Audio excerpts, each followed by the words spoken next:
We've been testing these impact drivers over the weeks, one by one, individually, running them through their paces, getting your comments, getting your likes, your dislikes, and now we're going to put them all up against each other. Now, before you cry foul, and we do get this, we get comments from people saying, you're not testing apples with apples. Well, why would we?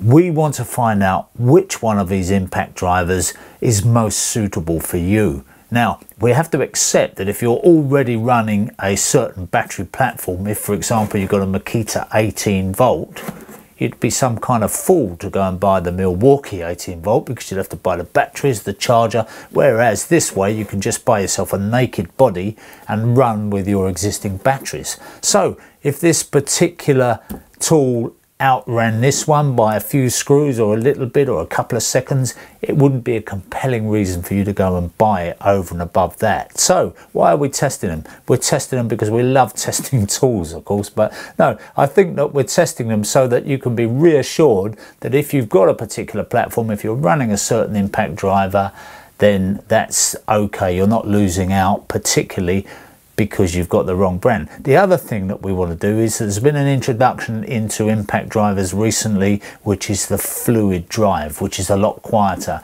Now, impact drivers do drive people nuts. I know that. I've worked on sites where they're going rat-a-tat-tat all day long like machine guns. And when you're working in certain places, i.e. hospitals, schools, old people's homes, all sorts of places, even if you've just got a grumpy neighbour next door to where you're working, maybe somebody's on night shift, who knows, then that quiet drive, that fluid drive is a real bonus.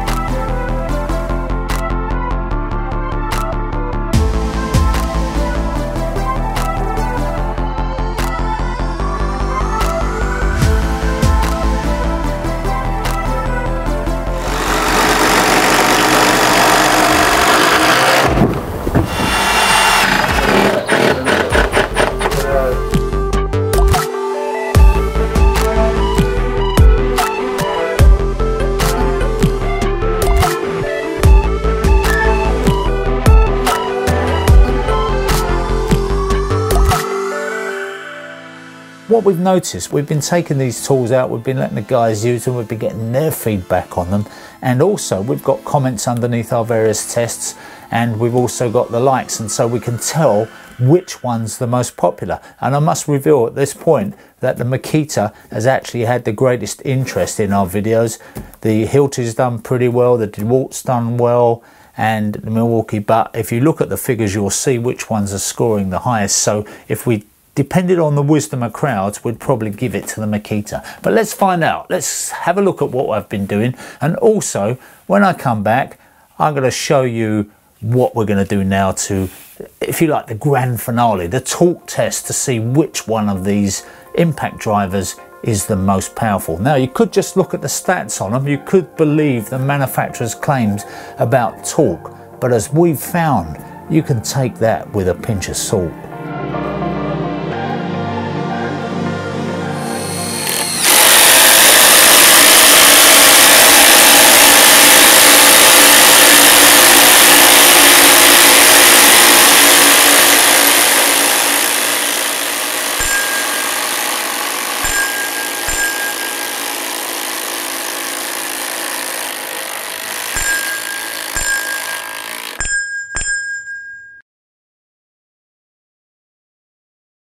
So what I've been doing in these cold winter nights is I had this huge bit of oak, and as my final torque test, after running those speed tests, taking them out on site, doing all those other things that we've done on these impact drivers, I thought the final thing to do was to take a M8 120mm long M8 wood screw and drive it into a bit of solid oak. That's no pilot holes, nothing like that. Let's just drive it into this solid oak, and then we can see how far each one of these impact drivers drives it in.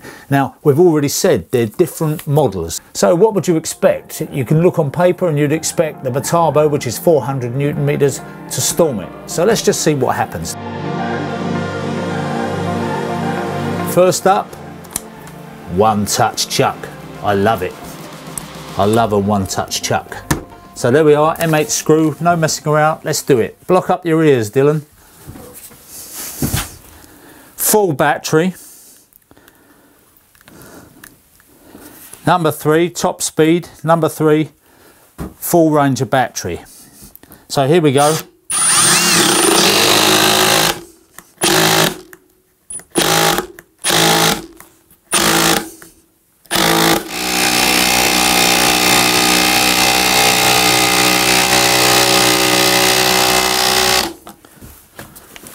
So there you are, that's the Milwaukee. Now this is the Surge, it's a fluid drive, and they always say that the fluid drive isn't as powerful as the old-fashioned hammer on anvil, so you would expect it to do less well. But it has driven that all the way in. Now you'll notice it was stopping and starting when it started going, and that's because it's got motor protection, it's got protection on the battery, it's got protection on the motor, and although that's annoying, we've got to regard this as the hardest test that you're going to try on a tool like this. Really, you wouldn't normally do this kind of thing. You'd probably drill a pilot hole if you were going into oak with that. But we gave it the biggest test we can. We gave it the biggest test we could just to see how it performs.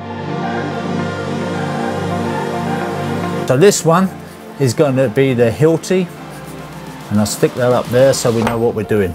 Now that drove all the way down.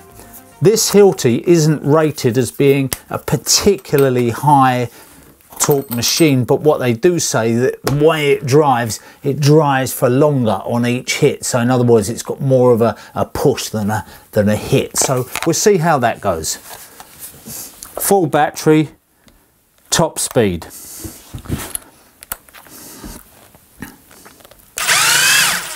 Just make sure we don't drive it in to hit that screw there.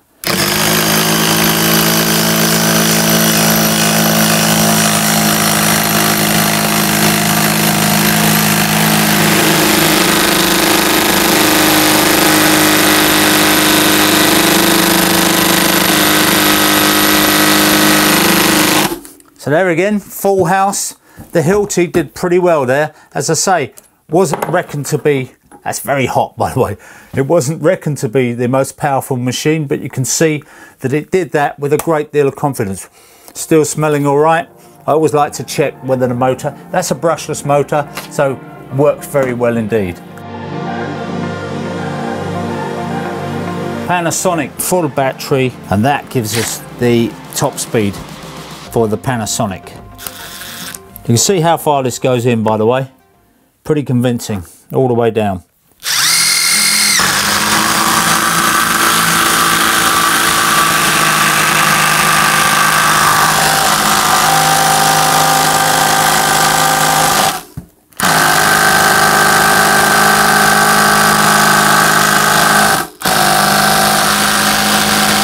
Well, that's it. That's the Panasonic.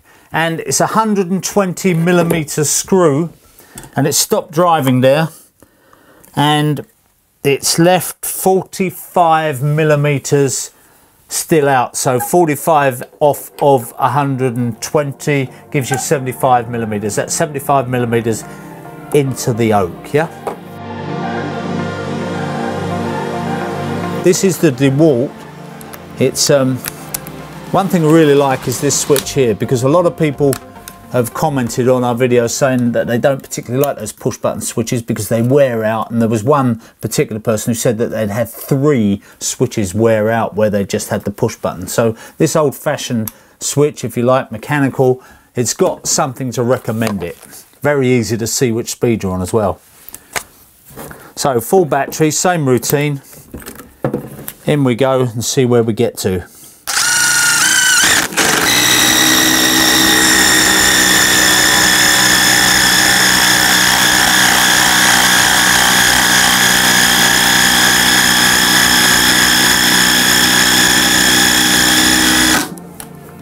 I think that was pretty impressive. Hitachi, we're on the power mode with this one. On the side they give you the set screw, and they also give you a power mode. So there we are on the blue. Okay, this is the power mode, the top speed for the Hitachi. And this is the triple hammer, by the way, so see if you can hear those 3 hammers going round.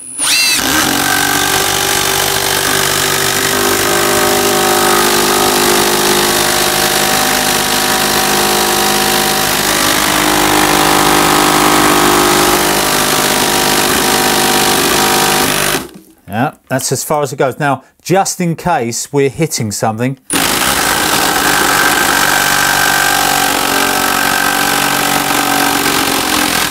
Oh, wow. Spat at you. Smoking. That's amazing, isn't it? Yeah. That's all the dust that's caught up in that hole. Never seen that before. I don't think you were hitting anything there. Sorry? I don't think you were hitting anything. No, I'm just going to try this again, just in fairness, just in case anybody claims we were hitting something. I'll just go back there, yeah? Try it again.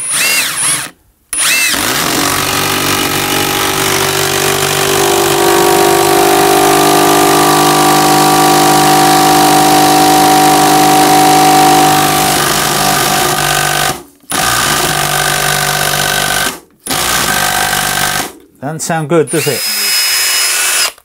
It's kind of missing a bit. That's those 3 hammers. Anyway, 3 hammers.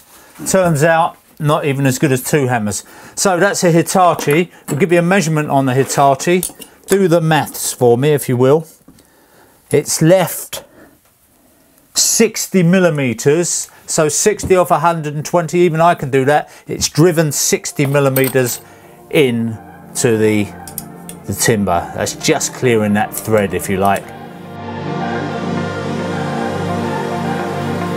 Now, Makita decided they didn't want to do a one-touch chuck for the UK market. They said the UK market didn't want it, even though they do it in America, which is, to my mind, baffling. But there you go. That's not a reason to condemn it, but it does make me wonder. So here we go, Makita. This is the soft. So if you like, this is comparable to the Milwaukee Surge. You would expect the same kind of performance out of these 2 babies.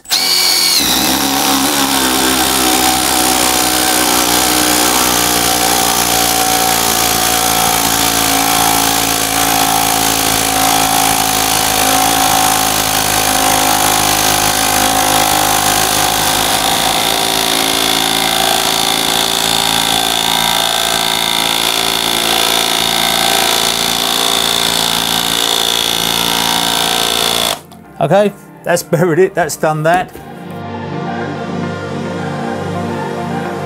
So let's see how much difference we get with the old-fashioned hammer-on anvil, same size of motor, and we'll just see what we can get. It's a brushless motor on this as well, so the difference is the mechanics inside.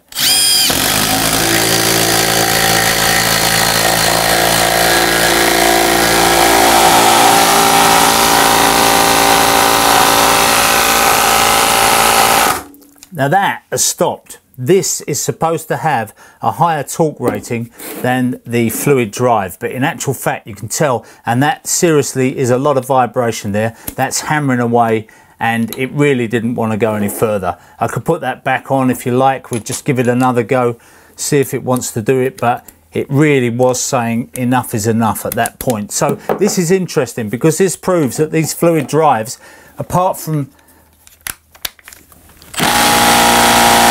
they're telling us they're inferior, but they're not. They're actually, they drive in a different way, but they seem to carry on, and they really do have some grunt.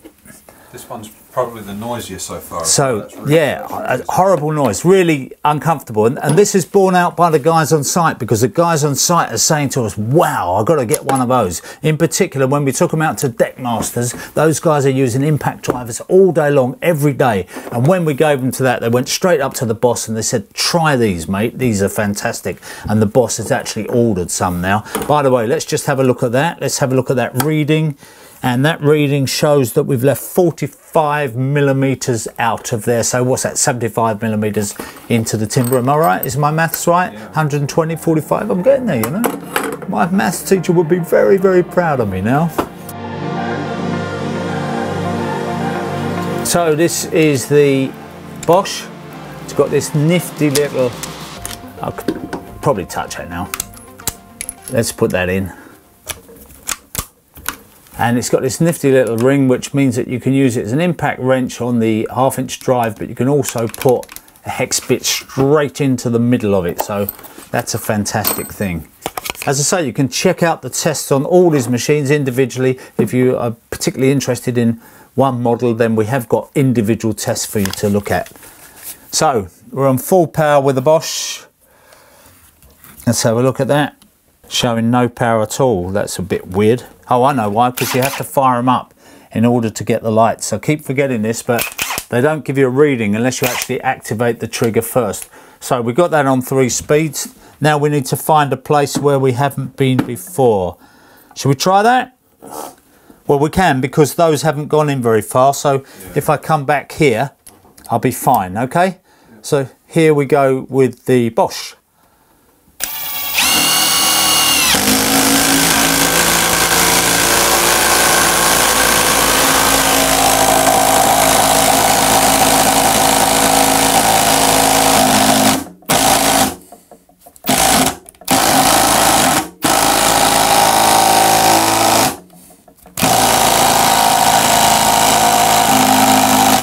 That's it, it's giving up on that.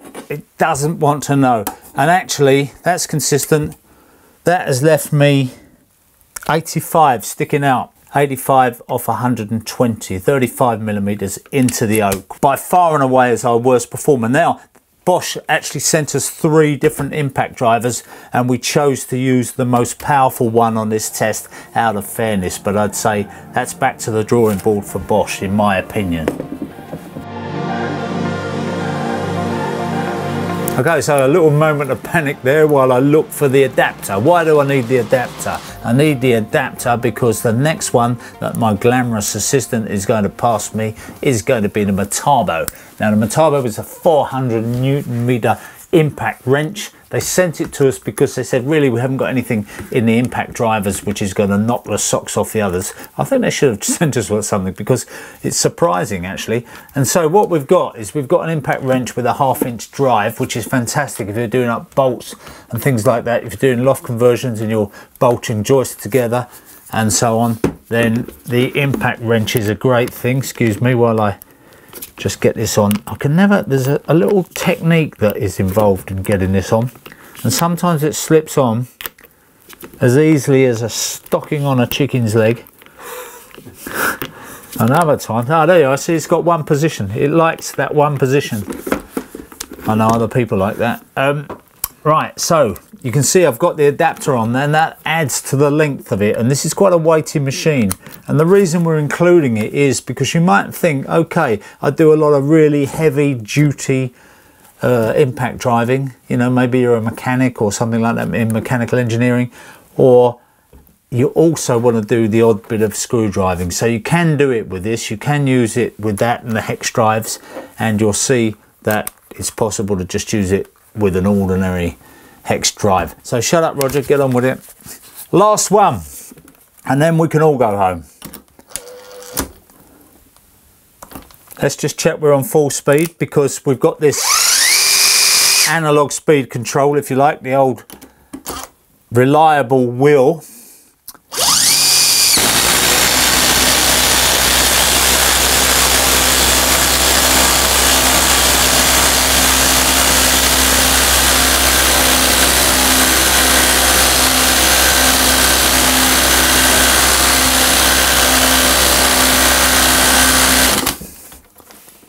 What do you think?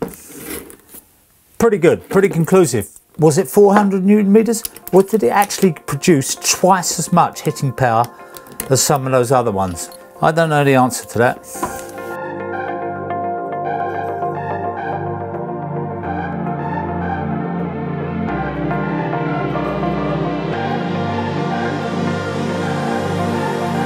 If you want to see more roundups, you want to see more head-to-heads, whatever you want to see on Skill Builder in the way of tool test, just let us know. Send them in the comments or get in touch with us via our website and let us know what you want to see, and we'll do our best to oblige. We've got ideas for circular saws, plunge saws, all those kind of things, but really it's up to you.